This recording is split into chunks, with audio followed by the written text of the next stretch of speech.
Hi everybody, it's Rob Chavez again with the CAZA group of Keller Williams Realty, and today I want to give you another pro tip about selling your property when you have a tenant in the property.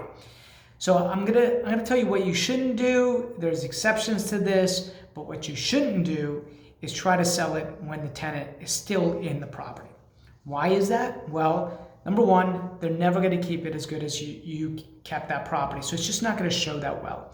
Number two, normally they're not going to be as flexible with allowing showings to happen. You normally have to give them 24 hours notice, and speed kills all deals when it comes to help selling a home. So tenants typically make it more restrictive to show that property, right?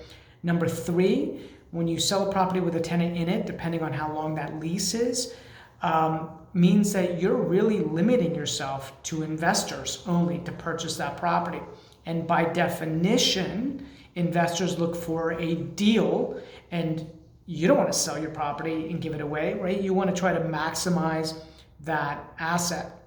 And so, and this, by the way, I'm talking about residential property, right? This is not multifamily property. It's different with multifamily property, right? With multifamily property, the investor buying that asset wants the tenants in there, and they're buying it as the value of that asset is being determined by the rental income that's coming out of that asset.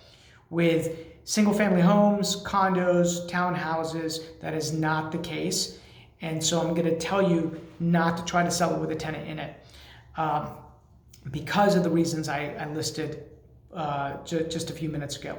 Now, there are exceptions to the rules. So exception number one, if your tenant keeps an amazing looking house and the property is absolutely beautiful and looks better with their furniture in it than versus it being vacant, and the lease is about to expire within the next 1 to 2 months, then then and only then would I recommend that you do that, right? That you try to sell it with a tenant in it.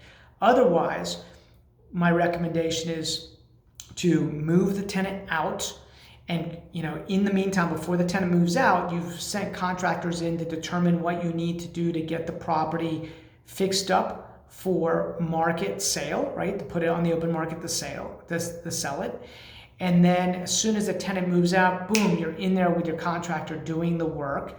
Maybe the work will only take 1 to 2 weeks, because we always advise polishing the penny, trying to make it look nicer. If you're trying to go for a maximum full renovation price, well, that's going to take you longer. But either way, you're going to look at the comps with your expert, with your agent, and you guys are going to determine the exit price that you're going to achieve, that you want to achieve. And then they're going to make recommendations on the work required to achieve that exit price. Now, you're not going to be able to do that work with the tenants in it. It's just not, it's not feasible, right? It's going to delay everything. So you might as well just move the tenant out, get the contractor in there that same day, get the work completed, and then 1 to 2 weeks prior to the work being completed, your agent will start marketing it as a coming soon listing.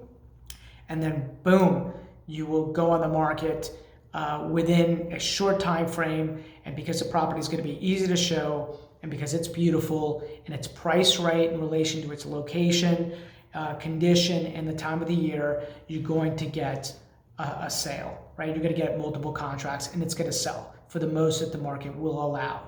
So that is my pro tip of the day. Don't make the rookie mistake of trying to sell your rental property with your tenant in it. And I know, you're nervous, right? You're like, listen, I need that rental income. That means that I may not have rental income for as long as 2 months, right? Maybe 3 months.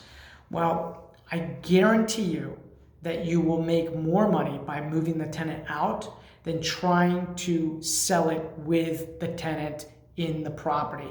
So let's say it does take 60 days from beginning to end to do that. And your rent is $2,000 a month. That's $4,000 that you think you're losing, but you're not. You're actually going to make up for it because you're going to get that property fixed up, and you're going to get tens of thousands of dollars more, right? So don't be penny wise and pound foolish, right? It's an investment in making sure that you're doing all the right things to maximize its sale. Now, if you can't afford the negative cash flow, because you need that negative cash flow, which I've seen, maybe your agent has a solution to essentially help you cover that gap, right? And we've done that for people in the past that have a lot of equity in their property, but they just don't have a lot of cash on hand. We'll help cover that gap and even do the renovation work for them so that they can realize the full potential of the property that they own. Okay, with that, make it a great day. Take care.